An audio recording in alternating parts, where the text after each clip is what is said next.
金也见了上，妈妈给咱弄饱了，养成这个物质，妈妈中的是啥张火灯看着忙不，姐姐记着到这几旬节了，这说是。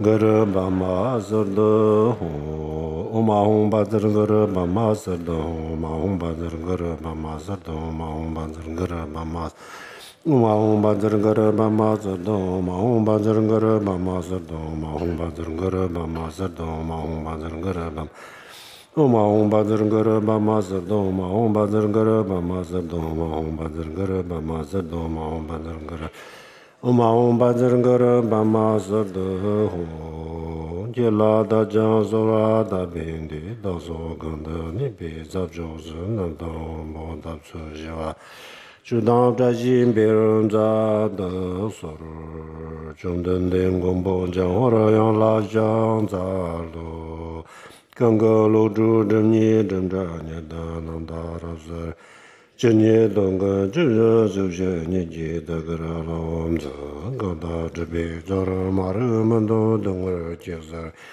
这做个老我觉得这样老就这样的送，这都是其中有么年努力接着都种在，马人们在等我那个真业种在了这能多年到这才进到这有的里头就这的我。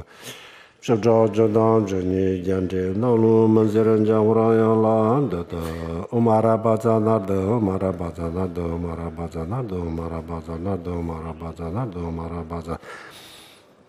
马拉巴扎那的，马拉巴扎那的，马拉巴扎那的，马拉巴扎那的，马拉巴扎那的，马拉巴扎那的，最多的基金接着我这些道路的们巴拉森。挂当当就上路到八一路住路边那瓦街的索罗，娘家全部做的你没家，从那马路全部我家的，把个人当俺咱都什么，东巴都街家拉上za路。好，各位佛友，大家晚上好。Good evening to everyone. 我们现在讲四法宝鬘论的最后一堂课。So tonight is the final teaching on a precious garland for the four themes. 听课之前，请大家发菩提心。And before we begin with the teaching, please everybody arouse bodhicitta. 不仅仅是我们今天听课的时候啊，我们以后的这个学佛的过程当中，希望大家高度重视菩提心。But not just tonight or when we're listening to Dharma teachings, but whenever we are carrying out our Dharma activities, it is my hope that everybody treats very seriously the aspiration, making an aspiration of bodhicitta. 因为菩提心它能够解决我们的很多的问题。Because bodhicitta is able to solve a great deal of our problems.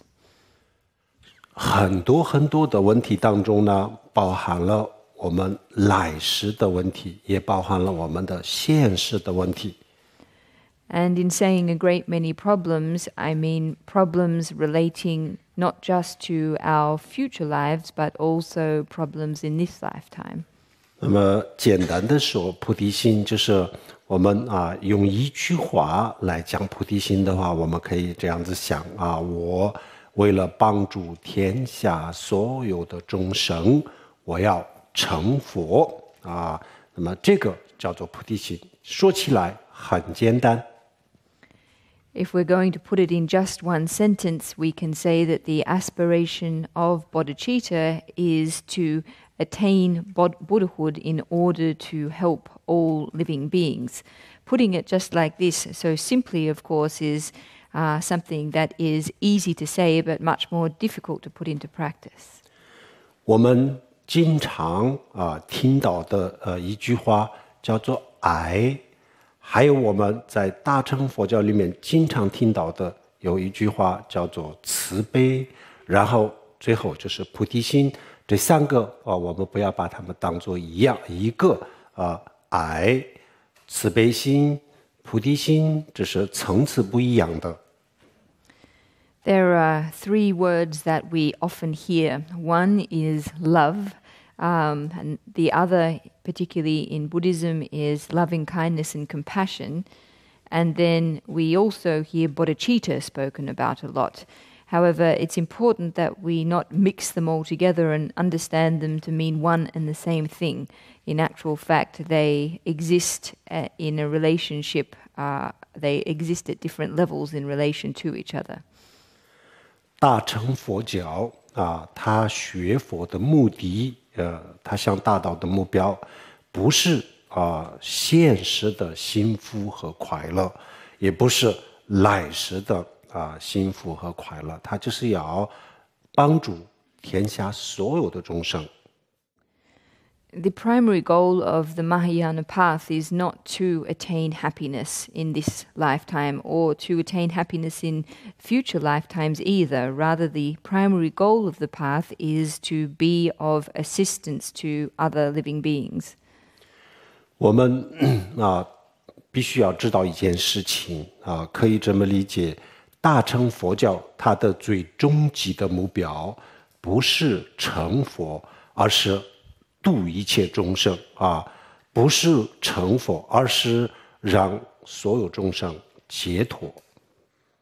So one thing, it's important that we do understand one thing, and that is that the ultimate goal of the Mahayana path is not to attain Buddhahood. Rather, the ultimate goal is to assist, to liberate other living beings. 如果要让天下所有的众生解脱，那么这个工作只有成佛才能够完成。所以呢，他想成佛，实际上他最终极的目标不是成佛，成佛就是因为成了佛才能够做这件事情，所以他的目标不仅仅是成佛，不是成佛，而是利益众生。However, if one is going to liberate all living beings, then this is only possible by first attaining Buddhahood. So therefore it is in order to benefit and be of assistance to other living beings that we aim to attend Buddhahood. So the ultimate goal, however, of the Mahayana path is not to attain Buddhahood for its own sake, but rather so that we might effectively assist in the liberation of all beings. 那么佛教讲无我，讲空心我们昨天也在讲无我。那为什么要讲无我呢？就是为了更好的能够帮助利益他人，所以要证悟无我，要放下我。So in Buddhism, we talk about, and last night we talked about concepts like no self and emptiness. Why is it that we emphasize no self and emptiness?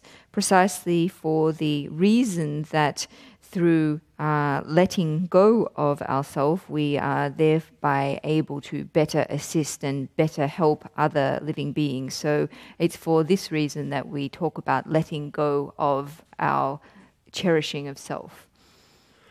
如果有我有我执那这样子的话，我们的这个利他的事情就是总是做得不是很完美。Whilst we are still in a state of clinging to the self, then our work in benefiting others can't reach a state of an ideal state. 比如说我们一开始的时候呢，我的想法很好，没有任何的自私的心就是完全是一个无自私的奉献这样子去做事情。但是呢，做这个事情的过程当中，然后就会产生很多很多的烦恼，最后这个还是把我们自己的事情就放在第一位。 So in embarking on a positive act, at the very outset, our motivation may be really good. Our motivation may be completely selfless. However, in the process of actually undertaking the action, all kinds of afflictions and disturbances and negative thoughts arise, and we ultimately end up putting our own interests first. 所以呢，我们要证悟无我啊，证悟无我的原因也是这样子。 So the reason that we need to realize no self is this. 好，我们现在继续讲我们昨天讲的这个无我的修法。 So we're going to continue speaking tonight about what we were talking about last night, and that is a concrete practice method for realizing no self. 昨天我们问大家自我的定义是什么？我的定义是什么？然后呢，我们昨天还没有找到一个比较满意的答案。那么今天昨天回去了以后呢，大家有没有找到这个我的比较准确的这个定义？ Last night when we asked everyone what their understanding of the meaning of self was, we didn't arrive at a particularly satisfactory conclusion. So having gone home and having thought about this question, does anyone have a fuller or more complete answer to this question? 有吗？ Does anyone have any ideas? 有，好，请你讲，简单的说。我是唯一的，因为没有很多的我嘛，只有一个我，所以我是唯一的。第二个呢，就是说我是自主的，因为我只能叫自主，因为我只能让我自己命令我自己去做这个做那，我是自主的。第三个呢，就是说我也不是一下就有，一下就没有，所以呢，我是有在那个世俗的角度来讲，我是常在的，唯一的、自主的，常在。好，我知道这个从哪里来。好，还有吗？翻译。So the answer there was threefold. The first part being that I am unique. There is only one of me. I am self-sufficient. It's only me who's able to accomplish things for myself. And from a relative point of view, I am also permanent and enduring. 还有吗？还有人找到了吗？背后面的。As human beings, many things just happen automatically. Like our heart just beats, we don't have to tell our heart to beat, it just beats naturally. And similarly, our senses operate automatically, spontaneously, they just happen. Yeah? And then there's a sense of observing or watching that activity and trying to make some sense or organizing that, usually through language. And it's really just that sense of watching, of observing, of awareness, being aware of what's going on.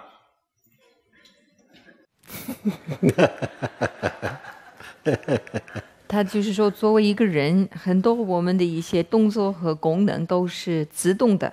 就比如说，我们的心在跳，这是它会自动的跳。那我们的感官的话，他们也会这个自动的去运转。那我们除了这些，就是好像一直都有一个在观察的一个意识。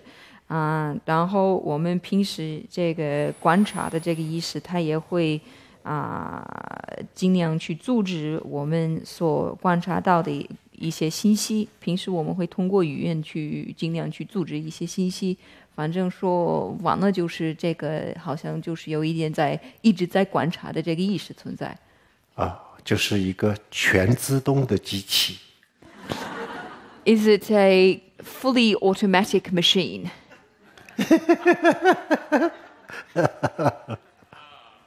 Yeah. So it's a self, it's a mental projection. It's completely created by our mind, and the basis for that, our physical body and our mental continuum. 自我就是全部是我们自己心里的一个头像。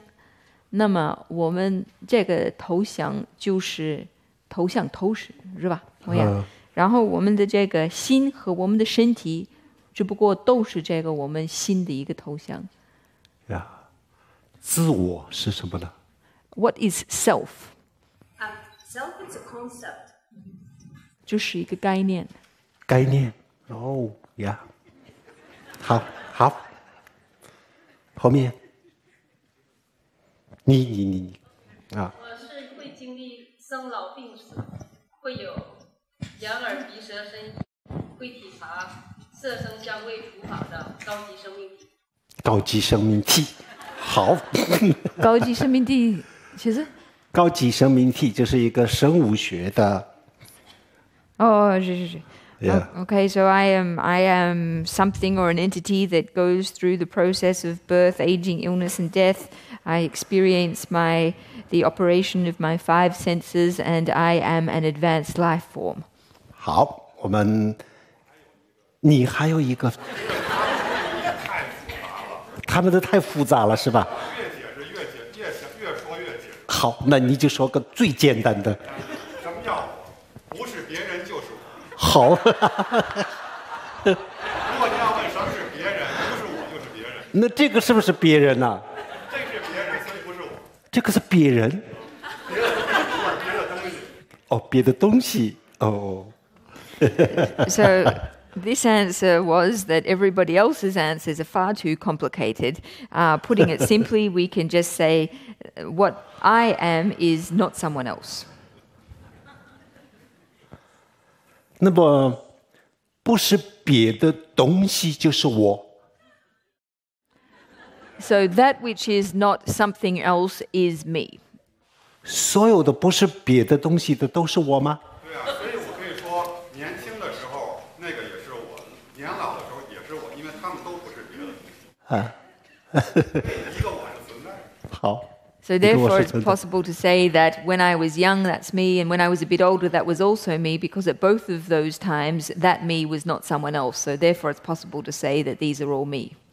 好，我们今天大家都看到了什么是我大家也就会去思考了，非常好那么我们现在可以这么说，基本上都是我们基本上今天讲的都基本上都是我那么我们的最后我们看看佛经佛经上怎么解释我们想象当中的我那么我们的想象当中的我确实是刚才有一位师兄也提到了这个我有3个不同的有3个这个特点So everyone has gone home and thought about this question. That's very good. And in terms of the answers that have been given, the things that people have said, yes, they seem to describe the self. We're now going to turn to what the Buddhist sutras or the Buddhist scriptures say about the self, and are going to begin with what they say about the way the self is imagined. And primarily they refer to 3 ways or 3 attributes that are given to the idea of self.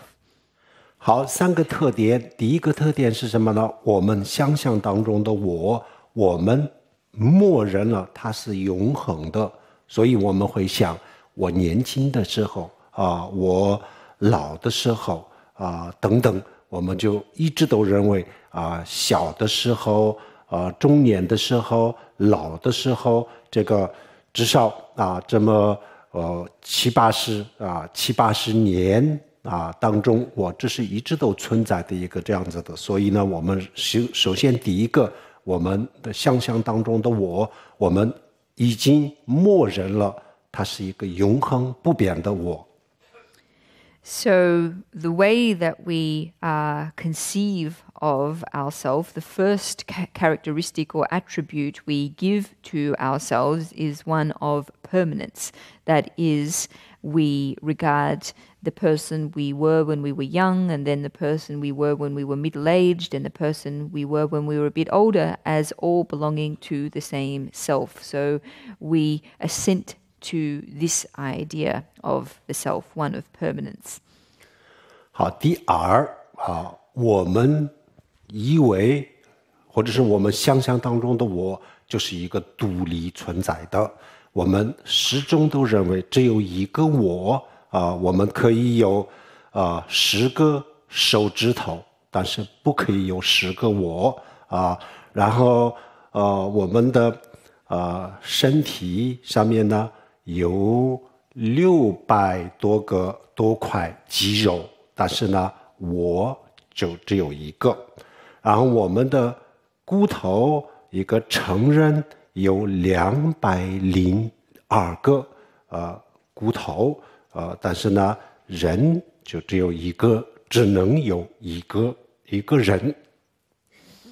The second attribute that we give to this idea of self is that of independent existence. So that is, we regard it as possible that we have 10 separate fingers, however, only one of ourselves.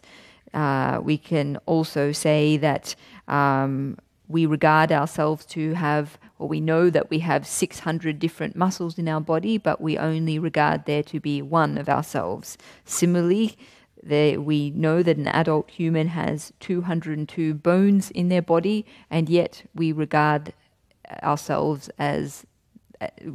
as only being one of ourselves. 还有第三个特点，我们一直都认为我就是住在这个整个的身体的主宰者或者是统治者。And the third characteristic we attribute to this idea of self as being the controller of this body. 那么除了这3个以外基本上就是没有什么了。我们想象当中的我就是这样子的我那如果真的有我，那就是应该有一个这样，我们要找到这样子有3个特点的我如果我们找不到这样子的我，那么我们的这种想法，我们的这种概念刚才有一位师兄也说了，它就是一个概念。那么这个概念确实是错误的，如果找不到那如果我们内在的精神或者是我们的身体上，如果找到就是只有这个3个特点的一个这样子的自我，那我们成功了，我们的我执是对的。So aside from these 3 characteristics, there really are no others that we tend to give to the idea of self. So as a corollary of this, if we are not able to prove that these 3 characteristics exist, if it doesn't stand up to our scrutiny, then this idea of self is not tenable. And however, if we are able to prove that these 3 attributes of self are in fact existent, then our self-clinging and our self-cherishing is justified. 那首先我们看有没有一个永恒的这样子的我有没有永恒的我？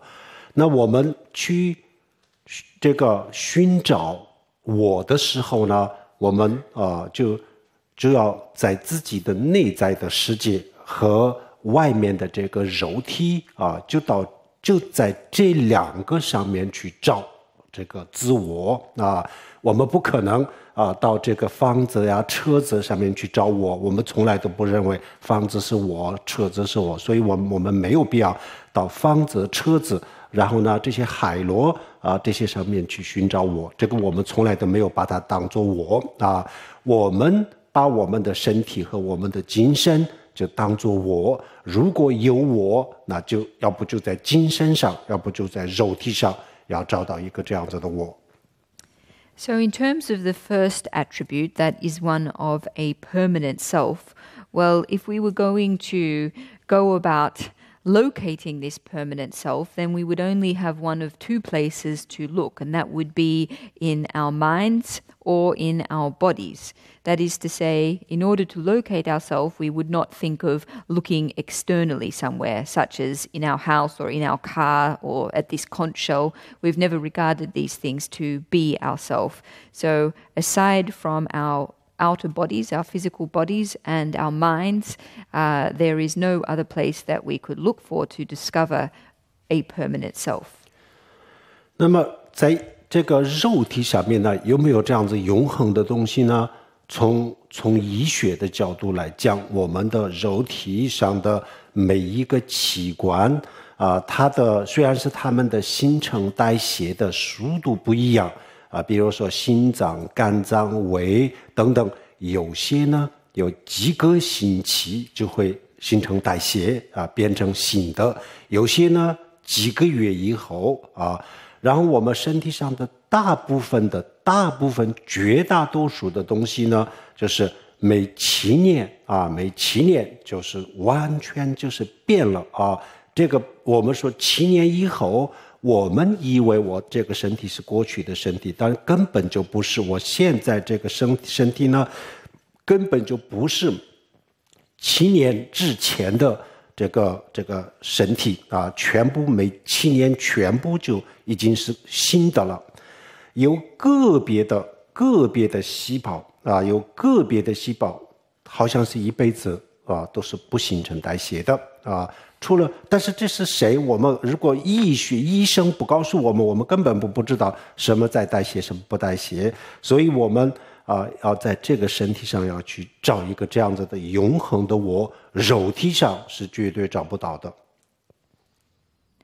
In terms of locating a permanent self in our physical bodies, well, medical science tells us that our bodies and the organs that they are constituted by are constantly in a process of regeneration through cellular turnover and cellular regeneration. Even though different organs regenerate at different rates and at different speeds, nevertheless, we could say that in a 7-year period that our body has completely regenerated or performed a series of cellular turnover one time. So even though there are some cells in our body that apparently don't turn over in this way, if scientists didn't tell us, in fact, what these cells were, then we really wouldn't know. So from the point of view of science, if we are trying to locate a permanent self at the level of our physical bodies, we are not going to succeed in this project. 还有除了医学上讲的这个新陈代谢的这个道理以外，还有佛经里面讲的就是我们的身体呢每1分钟每1秒钟都在变化。Aside from what modern medical science tells us, in the Buddhist scriptures, the body is described as something that is in a constant process of change from 1 second to 1 minute. It's constantly changing. 我们的手放在这个桌子上，然后呢就举起来到这个时候这个高度的时候，我们以为我的手放在桌子上的这个手和举在空中的这个手，我们以为是一个手但是早就已经变了，根本就不是我这个空中的这个手，早就已经不是放在这个桌子上的手。So this hand rested on the table. If I raise it in front of me into a position in mid-air, we tend to regard this hand as being the same hand that was resting on the table. But in actual fact, this is not the case. The hand that is now in mid-air is a different hand to the one that was resting on the table a few moments ago. 但是我们一定会想我想绝大多数的人会想，这怎么可能呢？我明明看到我的手在桌子上，然后我一动不动的看着它一直都在它从来没有变呢。我的眼睛已经看得非常清楚了，它就是桌子上的这个手没有2个手没有1个手消失了又诞生了1个手我看得清清楚楚的。我们会这么说，会这么想，但这是我们的错误的观点。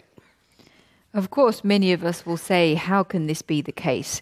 I saw with my own eyes the hand that was rested on the table, and I kept my eyes on my hand the entire way as I lifted it into the air.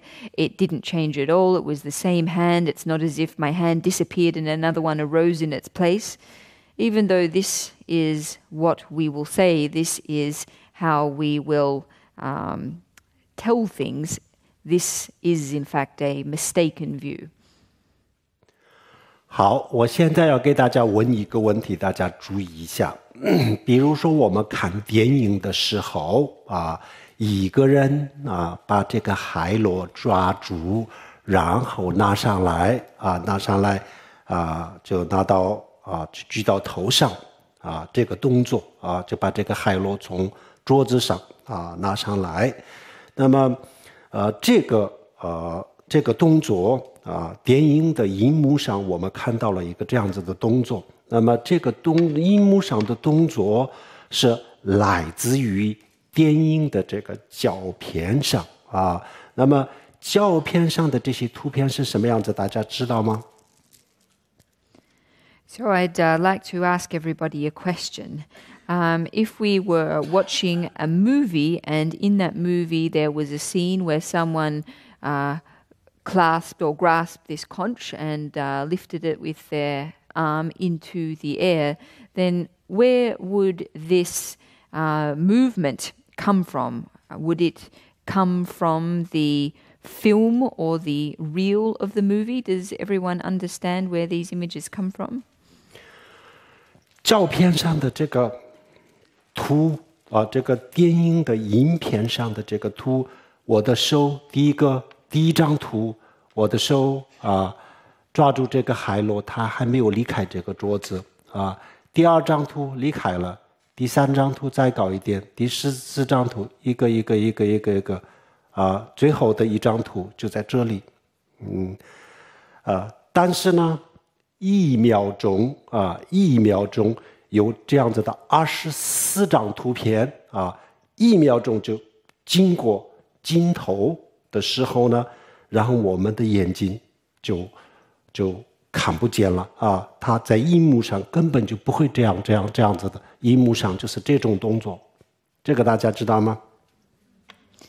In actual fact, on the film reel, this one seamless movement is actually made up of many different single frames. So the first frame has the hand holding the conch at this level, and then the next frame has the hand with the conch raised slightly, and so on until the conch is raised into the air.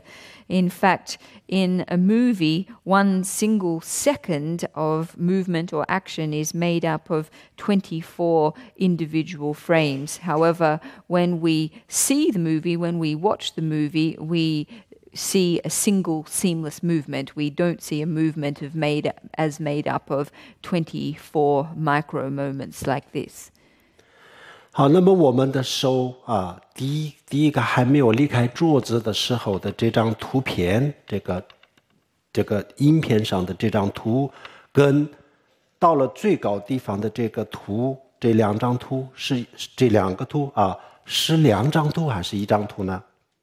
So the shot or the with the hand holding the conch when it's still rested on the table, and then the shot where the hand is holding the conch in the air, is this one the same frame, or is it made up of two separate frames? 2张图。好，那么这个图啊，就是当时拍下来的我们的手。So these two separate shots were 他当时记录下来了我们的手的运动。These shots recorded the action of our hand in the past. 所以第1张图跟第24张图这两个是2张图啊，2张图，然后中间的每一张图都是不一样的，但是呢，每1秒钟如果24张图啊经过这个镜头啊，这个时间上必须要达到1秒钟可以经过24张图啊，这个时候呢，我们的眼睛就分不出来，我们把第1张图和第24张图就把它当作，我们就看成一个手啊，就是放在桌子上的手和举在空中的手，我们的眼睛就把它看作一个手，一个手从这里移动到空中。So even though from the first shot to the 24th shot there are many shots in between, if 24 shots are able to be concentrated within a space of 1 second, then what we see is one single movement, one single hand. We don't see this motion or movement, this hand, as made up of 24 increments. 如果1秒钟啊只有10张图啊，这样子的话，那它的结果是什么呢？ What would be the result if in a period of 1 second there were only 10 frames? 这样子我们根本看不到一个连续性的手，我们看到的是一条一条一条这样子的手。The result would be that we wouldn't see one continuous seamless hand, we would see a series of separate movements. 所以我们的眼睛要看到这个世界一个正常的动作，必须要这个有时间啊，必须要这个它的速度跟我们的眼睛是要配合的。So if our eyes are to perceive a normal world and contiguous movement, then the speed of what we are seeing needs to cooperate with our eye sense. 所以放在桌子上的手和举在空中的手不是一只手，它不是一个但是呢，我们把它看作是一个，就是因为这个速度，因为无常变化的速度，我们的眼睛没有办法这个辨别我们就把它看作一个，是我们的眼睛的错觉。So in actual fact, the hand that rests on the table and the hand in mid-air are not the same hand at all, but it's because our eyes are unable to differentiate these different hands that we mistakenly regard them to be one in the same. But this is a mistaken perception. 如果在这个逻辑上我们再往前思考一下，那么我们会发现一个更加的不能理解的东西。So if upon this foundation of logic we press one step further, we will discover something that is even more difficult to comprehend. 从时间的角度来讲大家问一个问题，从时间的角度来讲，比如说第1、第2、第3、第4或者第1分钟、2分钟、3分钟、4分钟那么第1分钟跟第2分钟可不可以同时出现呢？ So I'll ask everyone a question about time. So let's just say minute 1, the first minute, a second minute, a third minute. Is it possible for the first minute and the second minute to exist at the same time? Yeah. 可以吗？好。那么第一个，比如说10个小时当中的第一个小时和第2小时也不可以同时出现吧？也不可以。So within a period of 10 hours, it's also not possible, is it, for the first hour and the second hour to exist at the same time? 好，不可以的话，那么我们比如说有5分钟的时间，那么有第1分钟我们这个第1分钟的时候，第2分钟、3分钟、4分钟，其他的时间现在还在吗？ So in a period of, say, 5 minutes, during the first minute, do the second, third, and fourth minutes exist? 好像是我没有表达清楚，这样子，5分钟从1分钟到5分钟，那么这个5分钟是5分钟的时间是不可以一起出现，是吧？好。So putting it more clearly, the question would be, in a period or a duration of 5 minutes, it's not possible, is it, for all of these minutes to exist at the same time?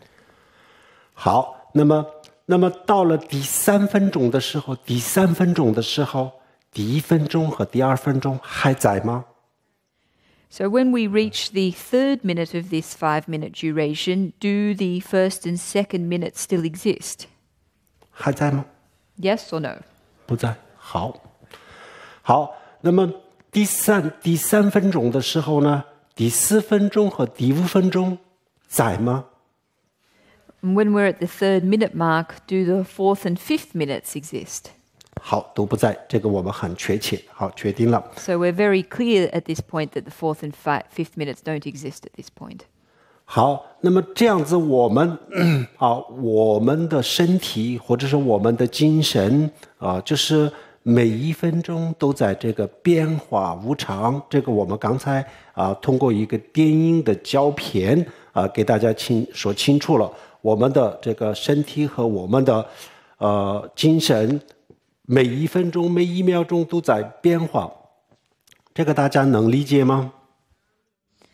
So turning then to our bodies and minds, does everyone now comprehend that they are in a state of constant change and impermanence, changing every second and from every second to every minute? We just illustrated this using the analogy of the different movie frames. Is this something that everyone understands now? 好。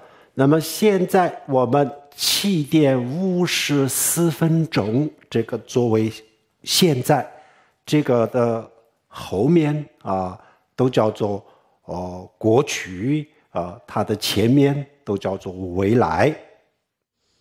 So looking at the time right now, which is 7:54, everything before this we can refer to as the past, and everything ahead of it we can refer to as the future.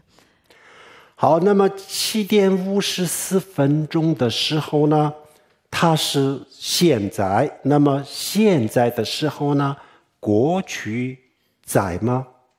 So at this point, at 7:54, does the past still exist? 过去不存在。No. 不存在。好，那么未来这个时候存在吗？未来。Does the future exist at this point? 那只有当下，只有现在才是存在的，其他都不存在的，是吧？ So is it the case that nothing except the present time, the present moment exists? 好，这样子的话，那我们的所谓的我就是当下的1分钟。So putting it like this, you could say that our so-called selves is nothing more than the present moment. 这个能理解吗？ Is this able to be understood? 好，我是1分钟。 I am 1 minute. 还有更过分的就是1分钟，如果我们作为现在的话，那这个之前之后是可以未来和现在。如果我们把1秒钟作为现在的话，那么1秒钟之后之前都是未来，之后都是过去，都不在。那么最后的结论，我是1秒钟。So if we use our unit, if we take a minute as our primary unit of time, then everything before this minute is the past and ahead of this minute is the future. So I exist only as this current minute. However, if we were to go to an even more extreme level and use a second as our primary unit of time, then we could say that everything prior to this second is the past and everything ahead of it is the future, and therefore that I am nothing but this current second. 好，那我们的身体呢，就是这样子在变化，那我们的精神也是这样子变化。那么这个上面呢，我们已经很清楚了，没有一个永恒不变，从小到现在不变的这个自我，我们的身体上、我们的精神上找不到，因为我们的这个我们想象当中的我是不变的不变的。那么我们的身体和我们的心精神，我们刚才看了，每1分钟、每1秒钟都在变化。那么这个变化的这个心和身上面，有没有不变的自我呢？ So we can see from this, we can understand now that our physical and our physical bodies and our minds are in a constant state of change and impermanence. They are in every second and every minute they are changing. It is so. It's therefore not possible to locate a permanent and unchanging self. 所以我们的身体、我们的精神，还有我们的世界，整个的宇宙，实际上就是1秒钟。So we could say that everything about us, our physical bodies, our minds, even the external cosmos, is nothing but 1 second, this current second. 1秒钟之前的叫做未来，它还没有诞生，所以它不存在。Because 1 second in the future is precisely in the future, it hasn't yet arisen, therefore it is non-existent. 然后1秒钟之后的叫做过去，它诞生了，但是现在已经消失了，不存在。And 1 minute ago has already passed, it's already finished, so it no longer exists. 那现在真正存在的，如果有一个当下，如果有一个存在的东西，那就是这个1秒钟。So if there is anything that exists currently, it is only the present second. 但是1秒钟我们也可以再分最后呢，什么是时间的最小的单位，我们都不知道。However, 1 second is also a unit of time that we can break into smaller increments. And as to what the smallest of these increments would be is something that we are unable to say. 但是在数学和哲学里面呢，有一个叫做无限小无限小，有一个这样子的概念，这个概念是错误的。Within mathematics and philosophy, there is a concept of infinite smallness. However, this concept is in fact erroneous. 好，这样子以后呢，我们找不到一个永恒的我们真的是想找到，非常非常的希望找到一个符合我自己想象当中的我，但是我们就是身体和这个精神上都找不到。So at this point, we find ourselves completely unable to locate the permanent self that lives up to our imagined self. Wherever we look, whether it be in our physical bodies or in our minds, we're unable to locate such a permanent self. 这是具体的打坐的方法啊。我们打坐的方法，我们昨天已经讲过了。打坐静下来，心平静，静下来，然后再去思考这个我到底在哪里。通过刚才我们讲的这个方式去寻找。So what we've just described is an actual contemplative meditation method. After we have brought ourselves into a state of calmness using the preparatory methods we spoke about last night, we turn to contemplating this question, where am I? Where can I be found? And we use the method that we have just described to contemplate this question. 然后呢，我们刚才我们讲了第二个特点，是我们认为我是独立的。And now we're going to turn to the second characteristic that we attribute to the idea of self, and that is one of independent existence. 这独立的东西我们能够找到吗？我们的身体，我们刚才讲了，我们的肉体是由600多个这个600多块肌肉构成的。然后呢，我们刚才讲过，就是有200多个这个骨头和600多个肌肉构成的。那么这个里面呢，我们找不到一个独立的东西，不可以分开的东西。So, looking at this question of independent existence, are we able to locate it in our physical bodies? As we've said, the physical body is made up of 600 or more different muscles and 200 or more different bones. Among all of this, are we able to locate one thing that independently exists? 然后我们的精神精神有善的念头，有恶的念头，有各种各样的念头，就是每1分钟当中都有太多太多的念头。这些所有的念头加起来堆积在一起，然后我们给它一个总的名称，叫做精神，或者是人的意识、心，或者是精神。但是实际上呢，它就是像这个佛珠一样这个佛珠把每一颗一颗珠子串联起来了以后呢，一个佛珠。但是呢，除了每一个珠子以外呢，这里没有佛珠。So if we can't find a single independently existing entity in our physical bodies, then when we turn to our minds, we find that they are comprised of a combination of positive thoughts, negative thoughts, all kinds of thoughts. In the space of a single minute, we'll have thoughts of various kinds. And if we combine all of these thoughts and regard them as put them together, then we call this our mind, we call this our spirit.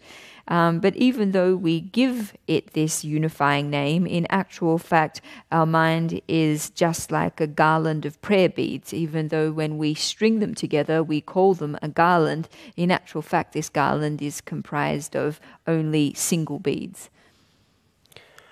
比如说在屠宰场屠夫把一头牛牵过来，他准备屠杀他准备宰杀这个牛这头牛。那么这个时候呢，他把一头牛牵过来的时候呢，这个时候我们会说这是一头牛。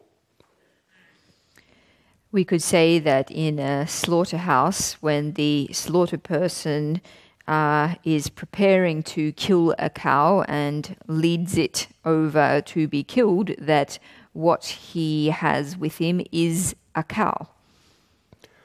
然后呢，他把牛宰杀了就把牛就剥了牛皮，然后把牛的肉切成一块一块的时候呢，这个时候呢，我们会说这里有牛肉，不会说这里有牛。However, after he has killed the cow and then proceeded to skin it and cut it into pieces, we will then say that what we have is meat. We will not refer to it anymore as a cow. 实际上，屠夫把牛牵过来的时候呢，实际上就是这些物质，除了这些物质以外，没有别的东西。However, in terms of the material matter of the question, when the slaughter person led the cow over to be killed, it was, at this stage, also nothing more than the same material as it was after it was killed.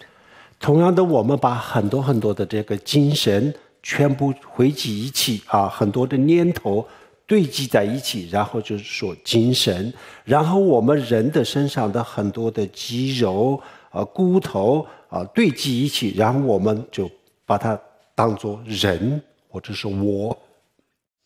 So it's the same logic with our minds. We lump together a whole lot of different thoughts that are going on and call that our minds. With ourselves or our bodies, we regard a whole lot of muscles that exist to belong to oneself. 好，这是第二啊，我们找不到一个这样子的独立的我，独立存在的我。So in terms of this second supposed attribute of a self, we have shown that it's not possible to locate an independently existing self. 好，现在我们要注意一下，大家注意一下一个我们的语言文字的一个表达的方式。So we're going now to demonstrate something about language and a mode of expression. 比如说，我们会说我的笔啊，我的海螺，然后就是我的手表啊，然后就说我的书。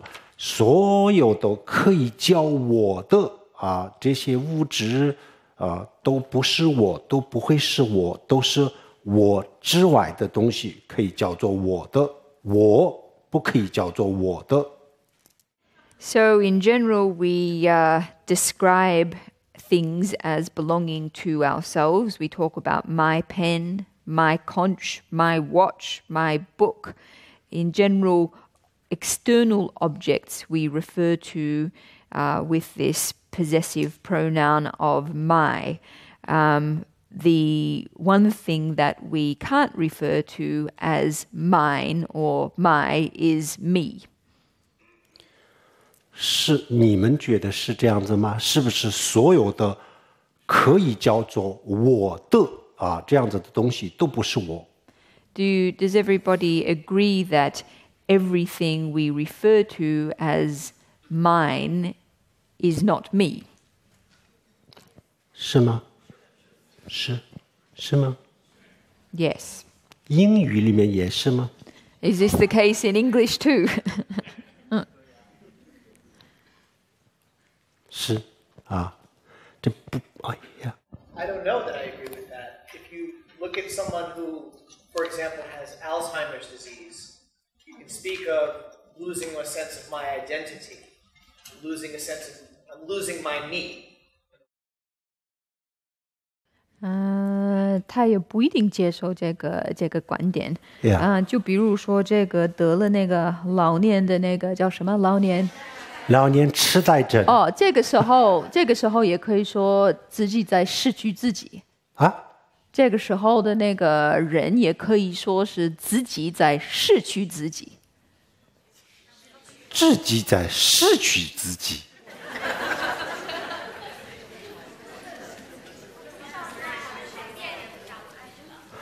自己在失去自己，这是一个表达的方式而已，实际上就是忘掉了自己的意思吧。比如说我出去了不会回家啊，然后我找不到我的门牌啊，然后我找不到我回家的路。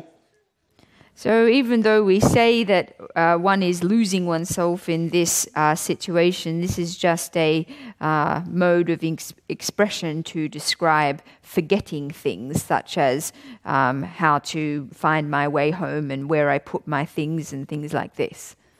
如果真的是我自己失去了自己的话，那肯定是有两个我。if it was really possible to lose myself, then there would have to be two of me. 啊，有2个我的话，我可以其中一个我失去了，我找不到这个我了。If there's two of me, then it's possible to lose one of them and to say that I have lost it and I can't find it. 那这个时候也不会叫做我的我失去了吧？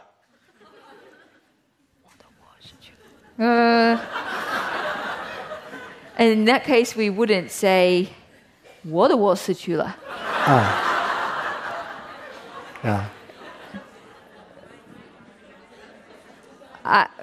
I've lost my own self.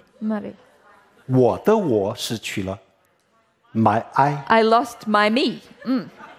呀，不会这样子吧？ We wouldn't say this, would we? 老年痴呆的时候呢，可以说失去了我，但是不会说我的我失去了。So it's possible to say with Alzheimer's disease that I've lost myself, but it's not possible to say that I've lost my me. Why is that different? 这两个有什么不同？这2个有很大的不同，我等一下要解释。They have a great difference.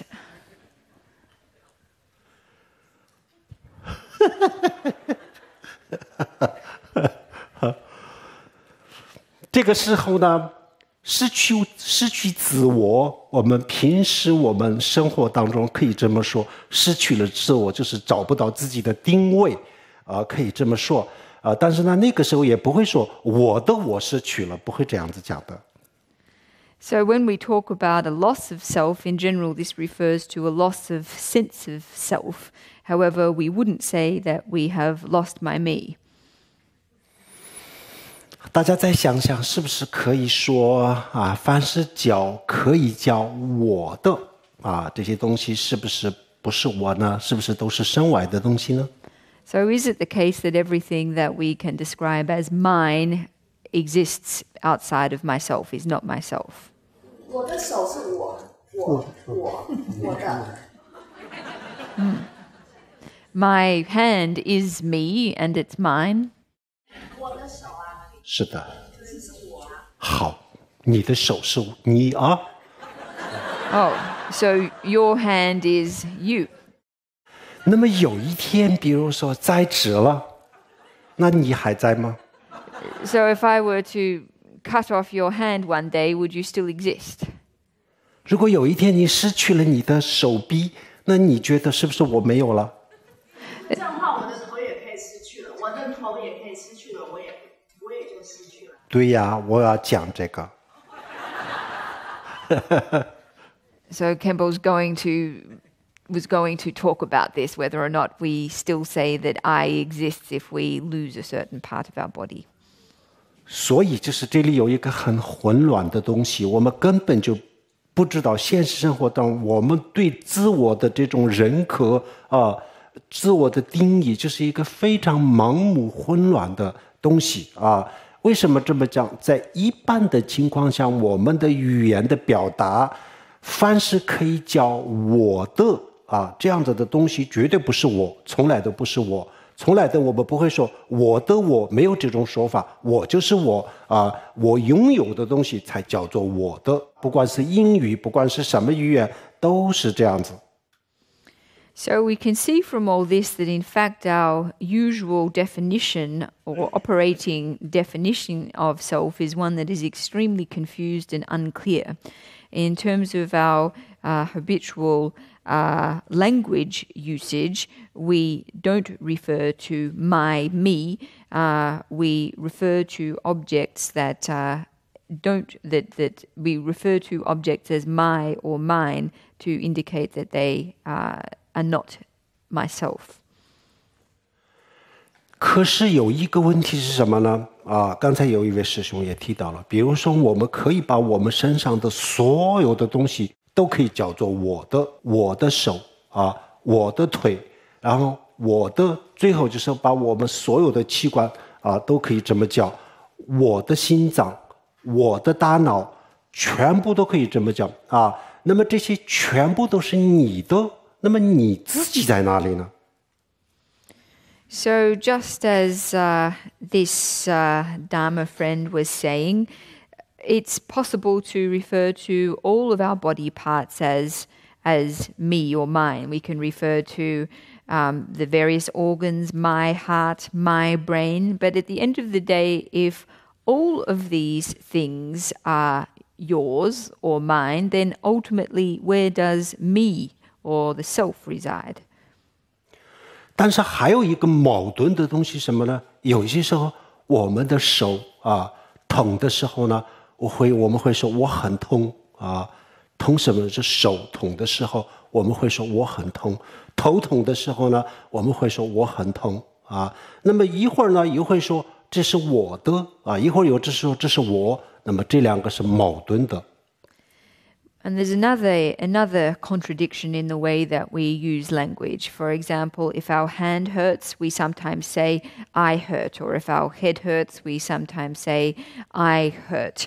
But at other times, we refer this to our hand as my hand, or my hand that hurts, or refer to my head as hurting. So there is a contradiction between the way that we refer to these body parts and their sense of pain. 好，这个就是第三个住在者我们平时不观察的时候呢，我就是自我，就是住在者，他住在我的精神，住在我的这个身体，他可以支配我的所有的器官，我的精神那么我就是一个管理者，一个统治者，然后呢，我的身体，我的精神是被统治的就是一个这样子的观念。但是我们现在观察的时候呢，那有没有一个这样子的自我呢？我们刚才看了，我们身体的里里外外全部都可以叫我的眼睛，我的什么什么都可以叫全部完了以后呢，那你自己在哪里？我们不知道我在哪里。So in addressing the third characteristic that we tend to attribute to the self, that is the idea of a controller, that is someone who controls or exerts a managing or a coordinating role over our mind and our bodies. In actual fact, when we investigate it, we find that even though we refer to our different body parts as mine, if we attempt to find the self that exerts this coordinating role over these different parts, we are unable to locate it. 这个就是对我们是一个很大的讽刺为什么呢？我们学历这么高，博士后什么都学完了，最后就搞不定我自己是什么。So in actual fact, this is we really should be laughing at ourselves. So people who have completed PhDs and postdoctorates, etc., are still, if they tried, still unable to locate themselves if they try to.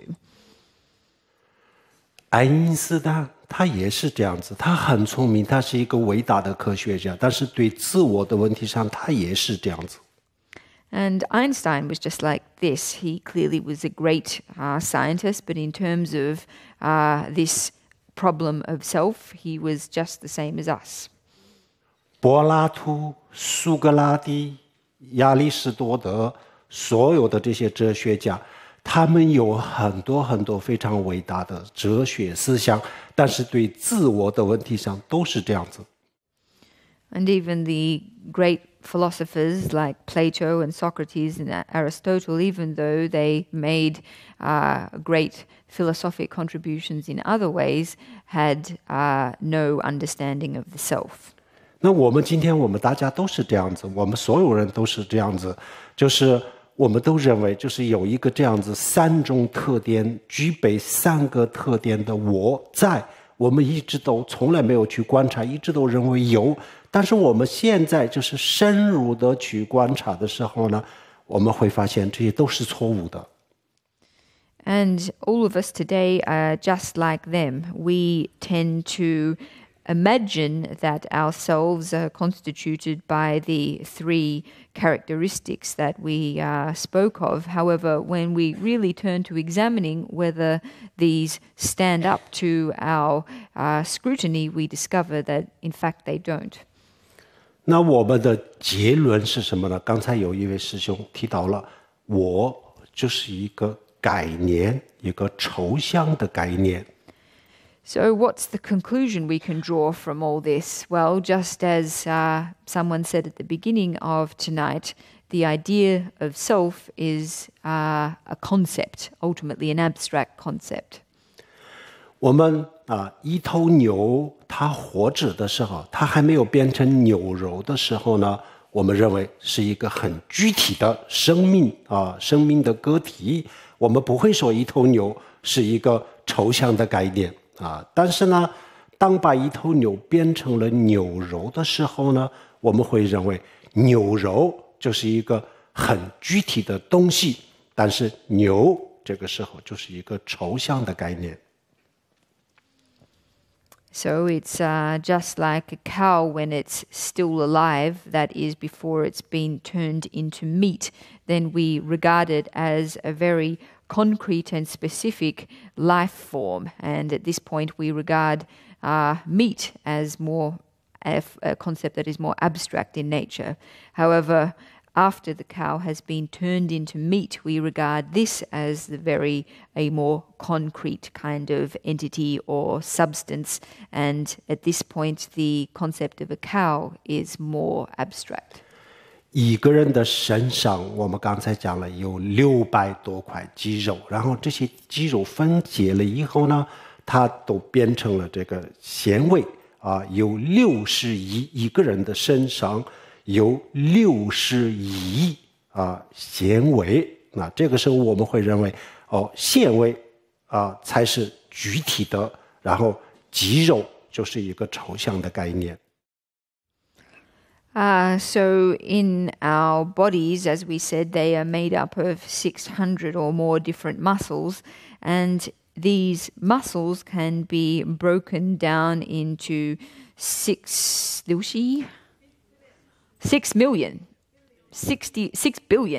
billion individual fibers. When we are talking about them from the perspective of being muscles, then fibers seem like a more abstract concept. However, when we are examining them from the point of view of being fibers, then the idea of a muscle seems more abstract and remote. 好，这个60亿纤维再分解的话，就会变成40万亿到60万亿的细胞。这个时候呢，我们认为细胞就是具体的，纤维是一个概念而已。So it's possible to break these fibers down further into the cells of which they are made up of. And it's possible to break these fibers down into a number of cells that is 40 trillion cells. So at this point, when we are looking at the muscle from the point of view of its constituent cells, then the fiber appears to be an abstract concept. 然后我们的精神也可以通过实践来可以分1分钟可以分60秒，然后1秒钟又可以分，也可以这样子分。最后呢，1分钟的首先我们认为1个小时就是一个很具体的时间的单位，然后分了60分钟的时候呢，我们认为1分钟就是一个很具体的时间的单位，但是1个小时呢又是变成了一个抽象的概念。那这样子以后呢，最后一层一层一层都变成了一个抽象的一种概念而已。So it's the same with our minds in terms of time. We tend to regard 1 hour as being a very concrete concept. However, when we break 1 hour down into 60 minutes, then as from the point of view or the perspective of a minute, an hour seems more abstract. And then breaking it down further into seconds within a minute, then from the point of view of a second, the minute appears more abstract as a concept. 最后就变成了分子、原子、电子、电子和夸克。And matter can be ultimately broken down into units of atoms and molecules and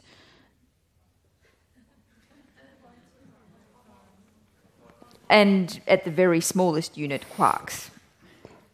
现代科学就停留在这个夸克这个层面上，那佛教已经走在前面，那现代科学可能还要等30到50年这样子的时间，那这个时候他们会突破这个夸克现在都有一个理论叫做弦理论实际上夸克也就是只不过就是因为弦的不同的振动而已，实际上夸克也不是一个真实的东西，它也是一种错觉那以后呢他们也会，但是这个是现目前还没有实验的这个证据，这是一个理论而已那么最后呢他们一定会突破，最后呢佛教跟科学在这个物质方面完全会走到一起的，那么现在就佛教还在前面走了几步了So contemporary science, currently the smallest unit of matter is, or the smallest material unit is that of the quark. So at present, contemporary science has not gone as far as Buddhism in this regard, although the advent of string theory does present some promise here. There is a question, the whole idea of a quark is challenged. There is the idea that in fact it is nothing but a perception itself. So it's possible that in a period of 30 or 50 years that science may catch up with Buddhism. 最后我们会发现这个世界就是我们自己的感官创造出来的一个世界，我们人类就是1000多年一直都有一个争论不息的一个一直都有一个争论这个世界到底是物质还是精神，唯物唯心，争论了这么长时间，最后我们会发现确实是这是没有用的，原来就是一个我自己感官的投影而已，投射而已。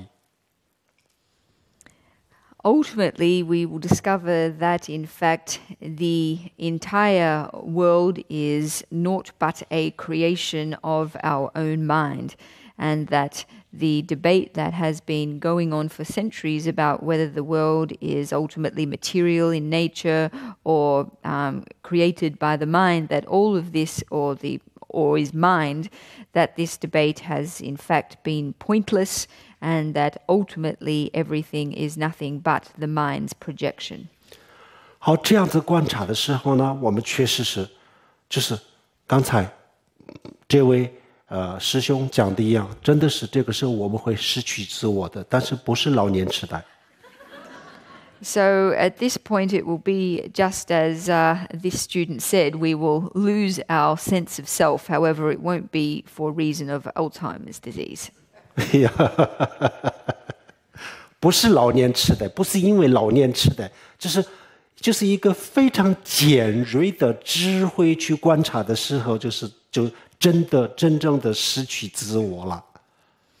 It won't be on account of Alzheimer's disease that we lose this sense of self. It will be as a result of a very sharp and penetrating wisdom that this sense of self is lost. 好，失去就好它不在，我们一样的可以生活。But it doesn't really matter. Even if we lose this sense of, if we lose this self and it no longer exists, we can still keep on living. 而且我们会活得更自由、更轻松、更有意思。And in fact, it will be possible for us to live in a way, live with greater freedom, with greater ease, and with greater meaning. 那你们会问，那他不在了，谁去活着，谁去生活呢 You might ask, well, if there's no self, then who is it that's going about living? 它本来就是一种概念而已。But ultimately, the idea of self is just a concept. 所以我们的概念有转变，生活还要继续的。So even though our concept changes, our life still continues. 明白吗？ Does everyone understand this? 对，大家不要害怕。哇，这个我没有了以后，我怎么生活呢？那我的房子是不是我不可以用了？我的车子不可以用了？那我一辈子辛苦的我的这些等等，我怎么办呢？没关系的，这个还是属于你的。So everyone shouldn't fear that after they have lost their souls that they won't be able to continue living, that their house will no longer be theirs and their car will no longer be theirs and that everything they've slaved over will no longer be theirs. Everyone should be rest assured that these things will still be theirs and they can use them. 那么他失去了以后，他走了以后呢，他把这些烦恼、贪嗔痴、我慢这些所有的烦恼、所有的不开心的东西，他会带走的啊。那他不在了啊，我们把我们的内心当中把它去除了啊，那这样子我们更好，我们可以做一些更有意思的事情。这个就叫做无自私的奉献，也叫做无条件的付出。So once, in fact, once this self has been lost, once it has departed, it will carry away with it all of our afflictions and all of our disturbing mental states, our attachment, our anger, our ignorance, etc. And once these have left us, it will be possible we will live in a much more meaningful way. We will live in a way, it will be a non-selfish mode of living or a mode of unconditional. 好。这个是我们的一个非常具体的一个思维的方式。那么通过这个思维，最后我们得到的结论就是一个特别强烈的感受，我们就深深的体会到，哦，原来这个我真的是不存在的，原来就是把这些肌肉啊、骨骼啊全部汇集在一起的时候呢，我自己就在我自己的想象当中建立了一个我，然后我就认为别人说这个别人侮辱我，别人怎么我要怎么，然后所有的烦恼就是这样子产生，实际上它是不存在的。那么我们就会有一个非常强烈的这种感受它是不存在，这叫做证悟空性初步的证悟。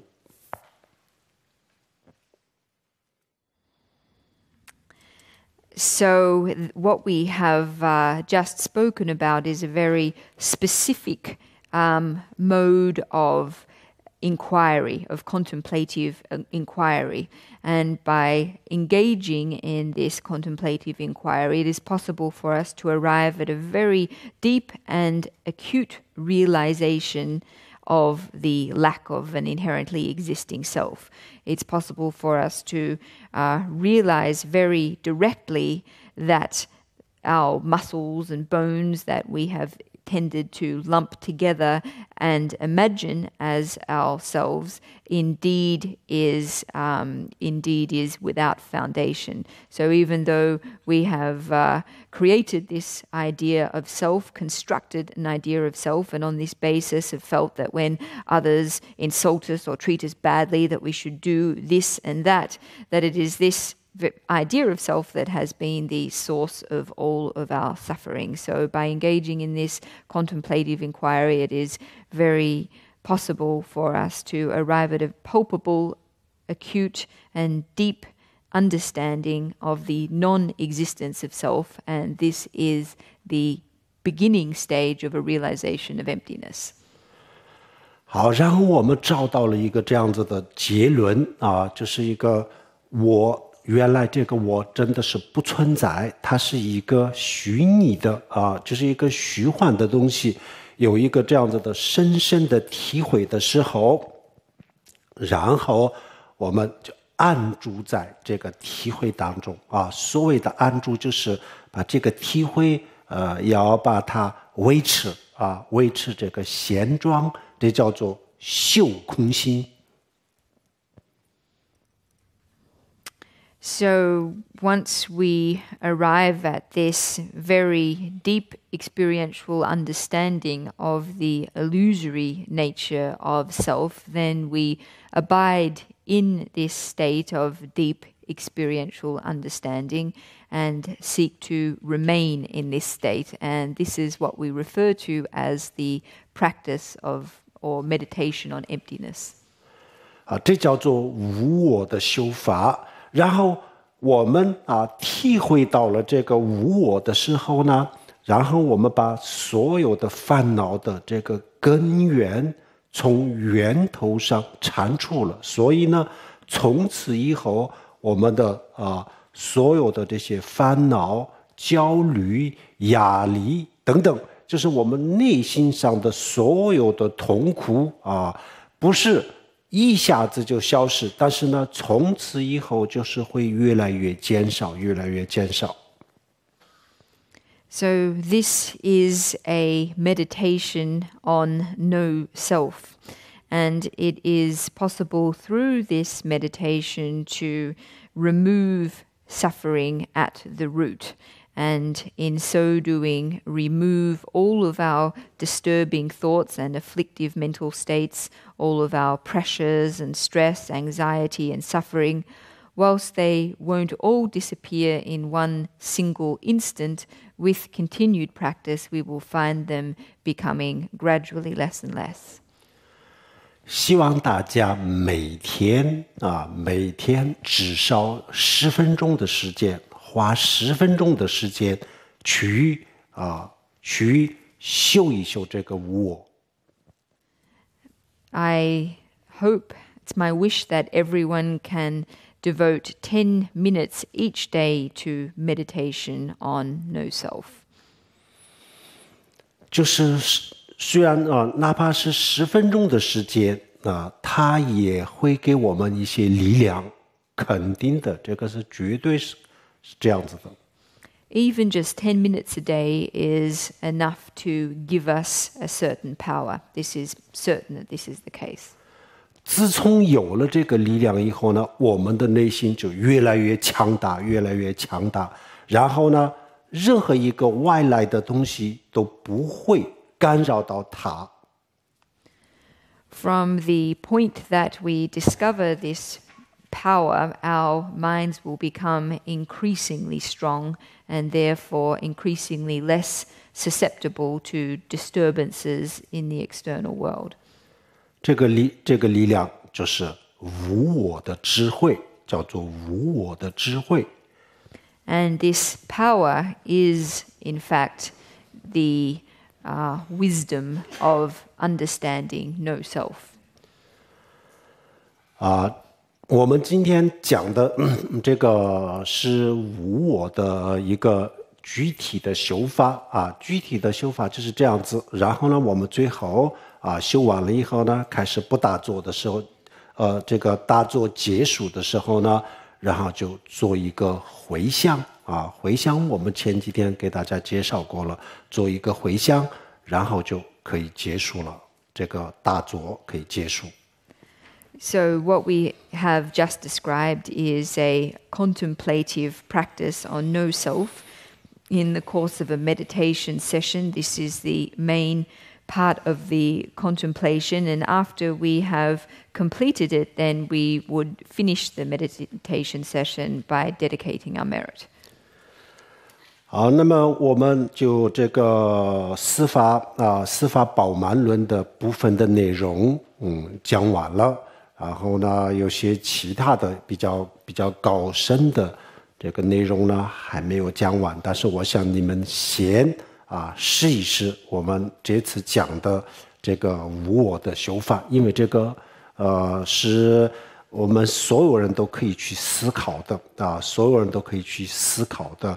然后呢，思考了以后呢，每一个人都一定会得到这个结论啊。然后呢，这个得到了结论以后，我们稍微去传习也叫做修一修的话，那么每一个人都可以很顺利的控制自己的烦恼啊。那么这个控制呢，不像我们修这个正知正念，暂时压住自己的烦恼啊，不像这个它解决烦恼的方式，它是断除烦恼，不是暂时控制，而是断除、铲除烦恼，非常有意思的。So that completes our teaching on a precious garland for the four themes. Some of the more advanced content we haven't covered over these several days of teaching. However, it is my hope that everyone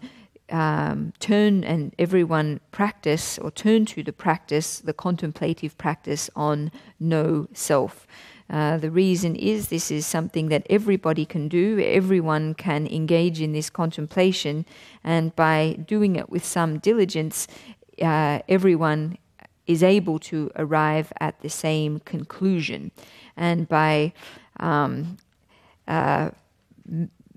internalizing this conclusion, or by familiarizing ourselves with this conclusion, it is thereby possible for us to bring our afflictions and bring our suffering under control. So whereas meditation practices such as mindfulness meditation are only able to help us suppress our suffering in a temporary way, this kind of practice is actually able to eliminate our suffering at the roots.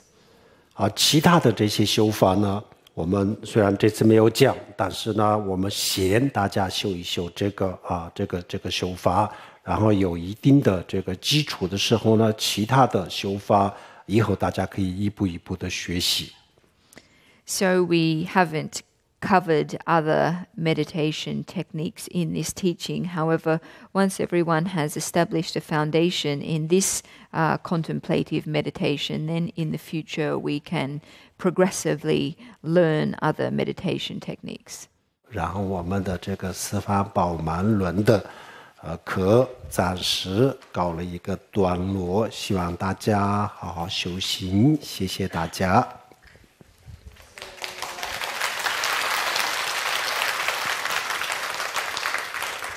That brings to a conclusion our teaching of a precious garland for the four themes. I hope that everyone practices well.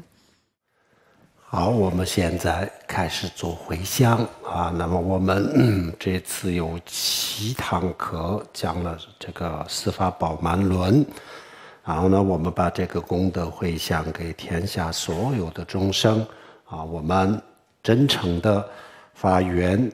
愿天下所有的众生以我们的这个功德能够健康长寿、幸福快乐，很快就能够超越生死轮回这样子的发心做回向。So we're now going to dedicate the merit from these 7 individual teachings that we have taken part in, and to do so by making the wholehearted aspiration that by means of this merit that other beings may obtain health, long life and happiness, and ultimately freedom from the sufferings of samsara. Sonam de dam cha zo ba nya to le ni be da na ba je jirga na je wa long zhe ba 这边做连周周手，家伙的话我觉得人吧，跟得上不的的人的他跟je je上到了，给完的到单着了的我，的松小别家哇单着，我高了手的我吧，那个给早晚的个。让不修学了的我儿子，我们红白赞格日巴玛舍得吽。